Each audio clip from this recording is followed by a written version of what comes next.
Assalamualaikum. Baiklah, Assalamualaikum warahmatullahi wabarakatuh. Kembali lagi bersama saya M. Rizky Tofaldi, BP 1810541017. Di video kali ini saya akan membahas materi tentang MANOVA dari statistik multivariat.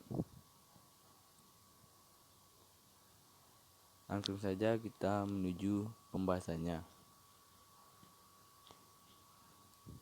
Pertama itu, sebelumnya kita ketahui dahulu bahwasanya secara teknis MANOVA dapat diartikan sebagai metode statistik untuk mengeksplorasi hubungan di antara beberapa variabel independen yang berjenis kategorikal atau bisa data nominal atau ordinal dengan beberapa variabel dependen yang berjenis metrik, bisa data interval atau rasio.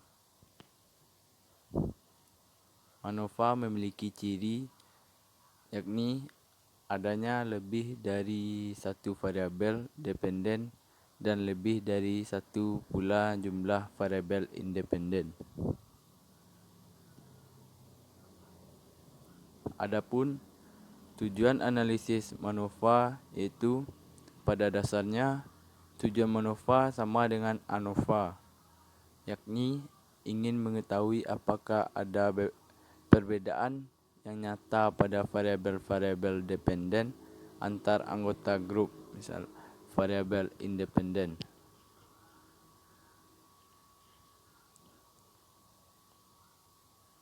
Hipotesa pada MANOVA. Pada MANOVA, hipotesanya adalah H0. Berarti semua vektor rata-rata tiap grup adalah sama. Di sini jumlah sampel pada MANOVA itu pada umumnya untuk setiap grup sebaiknya ada 20 kasus. Yang berarti 20 baris pada terminologi SPSS.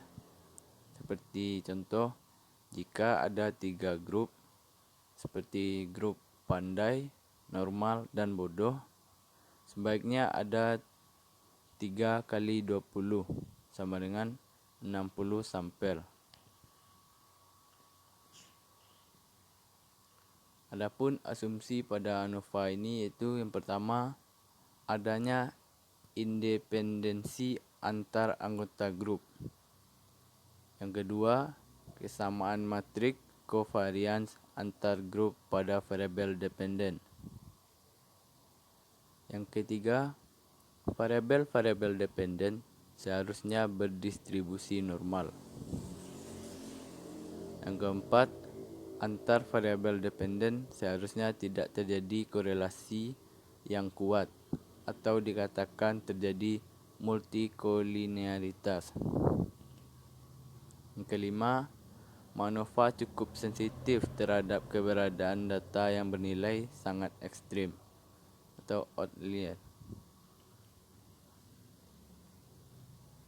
Di sini ada model MANOVA untuk mencari secara manual, yaitu modelnya Y1 ditambah Y2 ditambah seterusnya ditambah YN sama dengan X1 ditambah X2 ditambah seterusnya ditambah XN.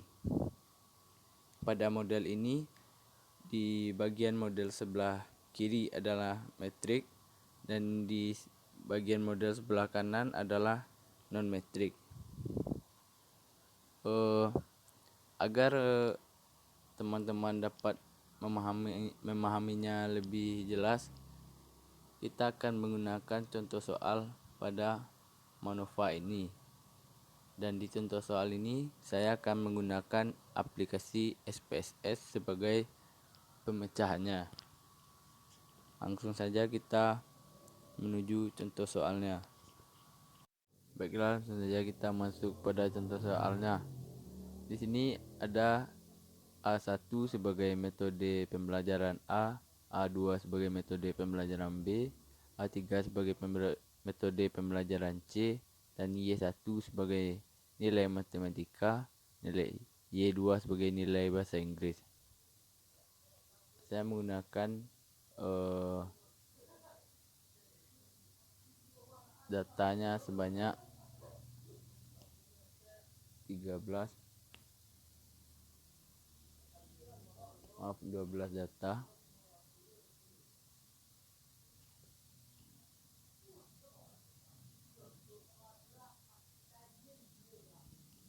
Kita masuk pada aplikasi SPSS di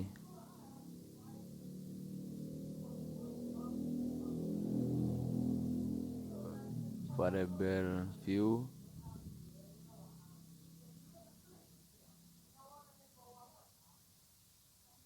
Kita ubah semua namanya, nilai matematika, nilai bahasa Inggris,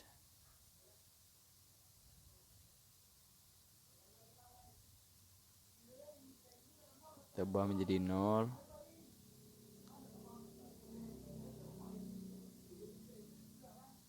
Lalu ini kita ubah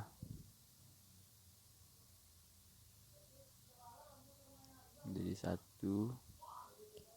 metode A, 2 metode B, 3 metode C. Oke, kita ubah menjadi skala semua.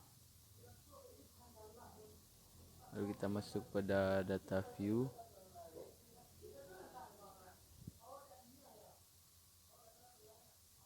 Ya, pindahkan kepada dependen dan independen. Tentang yang dua itu, lalu oke, dan di sini ada hasilnya, yaitu pada tabel box test of equality of covariance matrix kita mendapatkan data bahwa nilai signifikan sebesar 0,058 yang besar dari kategori syaratnya itu 0,05, yang berarti H0 diterima, yang menandakan bahwa dari ketiga variabel dependen mempunyai matriks varian kovarian yang sama.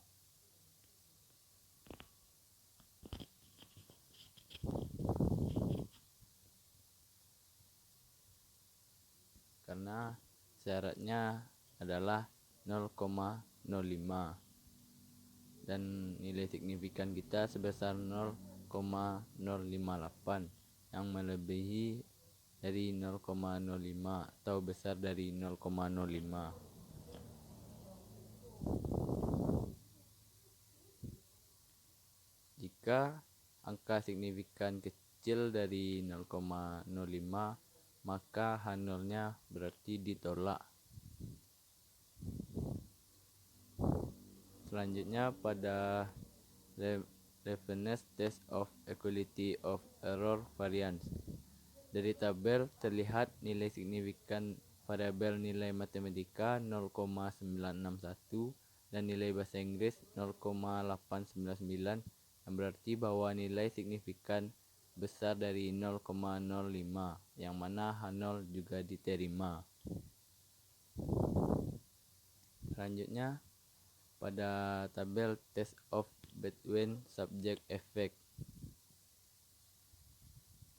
Pada hipotesis 1, H0 sama dengan tidak ada perbedaan nilai matematika antara peserta didik yang mengikuti metode pembelajaran A, B, dan C.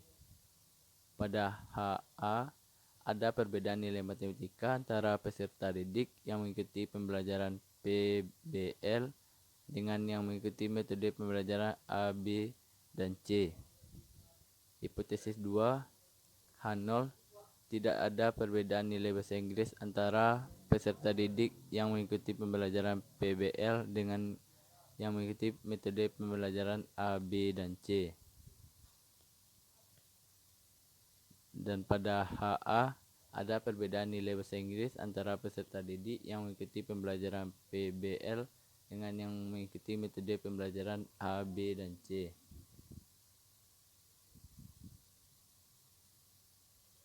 Dan dari data kita mendapat bahwa nilai signifikannya yaitu sebesar 0,00,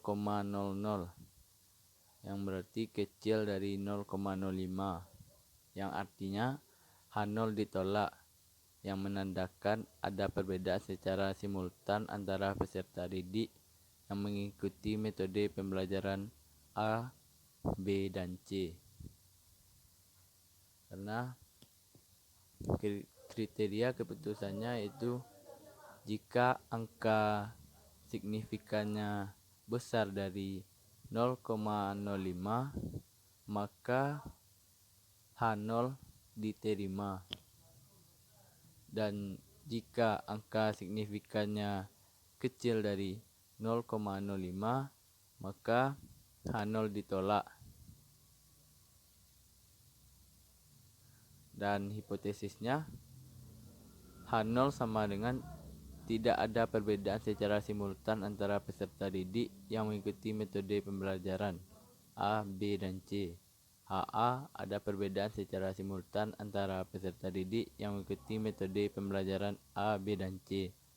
Dan karena pada data kita ini sebesar 0, nilai signifikannya sebesar 0,00, yang kecil dari 0,05,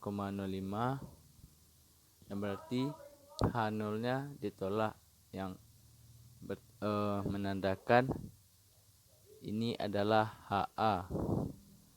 Ada perbedaan secara simultan antara peserta didik yang mengikuti metode pembelajaran A, B, dan C. Baiklah, sekian penjelasan saya mengenai MANOVA ini. Saya sudahi. Assalamualaikum warahmatullahi wabarakatuh.